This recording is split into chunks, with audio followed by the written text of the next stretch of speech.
This channel is supported by TrueFire. TrueFire is an online library of lessons from some of my favourite players. There's thousands of lessons on there. You can use the promo code JNC40 to get 40% off of any of their courses.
So it's official, I'm a Strat dad. Elodie was born on Monday morning at about 20 to 1, quarter to 1. Lenny is still in hospital with her, so I'm not having loads of time to do much, but I did want to just kind of check in. I came home last night for the first time. I've been sleeping on a hospital floor for a a while, since I think Friday night. I can't really remember properly, but anyway, yeah. So I came back last night for a bit, quite late at night, and I haven't played guitar as well either since then. I thought maybe that's something to talk about as well. But yeah. Anyway, childbirth. It's a thing. Baby's healthy, which is good. Anyway, I didn't play a Strat for, I can't remember exactly how long, maybe a week and a half or something like that. The idea was that I said that I wouldn't play a Strat until the birth of the daughter, because of course we all know, and it is science, that Les Pauls can bring on labour. They unfortunately also bring on 14-hour contraction periods and the necessity for an epidural and other stuff. And that aside, I can sort of recommend the Les Paul thing if you are expecting a baby. But what I kind of found with the Les Paul, I've had a bit more of a appreciation for it. I think for kind of sticking with it for a bit. So I think if you first maybe get a guitar type, maybe you're a Strat type person or a Les Paul type person. If you're one of these people that thinks, I don't really get on with that instrument, I think maybe it does make sense for some time to sort of dedicate to just playing that guitar and seeing if you can come up with a bit of a bond with it, because there are now things that I kind of get about a Les Paul a bit better. One of the things is that, going back to a Strat, I realise now that things do kind of get a little bit thin, kind of above the 12th fret. So if you're a Meedly Me wee player, then the Les Paul in some ways does sound really kind of thick and juicy even once you get up high on the fretboard, is what I've been noticing, because you've got a little bit extra power from those humbuckers, and also the kind of more mid-forward voice of the instrument. That's one of the things I noticed. But the Strat is kind of, I was knackered initially playing it, so I was playing like a donkey anyway. That was what you saw in the intro. I picked it up again this morning when I could for a second. That'll be the outro, and it did just feel again a little bit like home, where you're kind of just like, well, this feels right. So I do think I'm a Strat man. I think there was a song about that, wasn't there? I'm a Strat man, but yeah, it's a super cool instrument. I really like the neck feel of it. This is a K-line Springfield, as you will well know. It's got medium C, 10-inch radius. It's lovely, obviously. But the Strat for me is the ultimate kind of guitar in terms of ergonomics. The only one thing is that I'm now sort of noticing that up above the 12th fret you get some of those kind of thinner things going on potentially. But it does have that glassiness that I was missing with the Les Paul, so that's kind of cool. Then I just wanted to, what I'm noticing after not playing for a few days, so this is one of the things that I've always had a kind of thing about, was that I don't really warm up particularly, and I never have a day where I'm not playing guitar.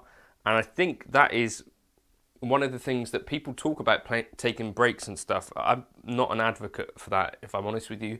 I think the idea of taking a break, possibly when you're kind of playing guitar, and if playing guitar is just a hobby or kind of fun, then shouldn't it be fun every time you do it, and shouldn't you want to do it more regularly? What I've found worked for me most of all has been kind of making it a consistent daily thing that I get enjoyment out of. So instead of it being a thing where I have any sort of burst of, right, I need to really practice this thing, to the state that I need a break, I can't say that's ever happened, because all I'm concerned about when I pick up a guitar is trying to make a little bit of music, trying to maybe follow my interest and that sort of stuff, and making it that every day instead of having dedicated practice plans, and just following inspiration, I think could be a thing that is of benefit. I got a message, someone was asking, have I checked out the Joe Bonamassa course on TrueFire.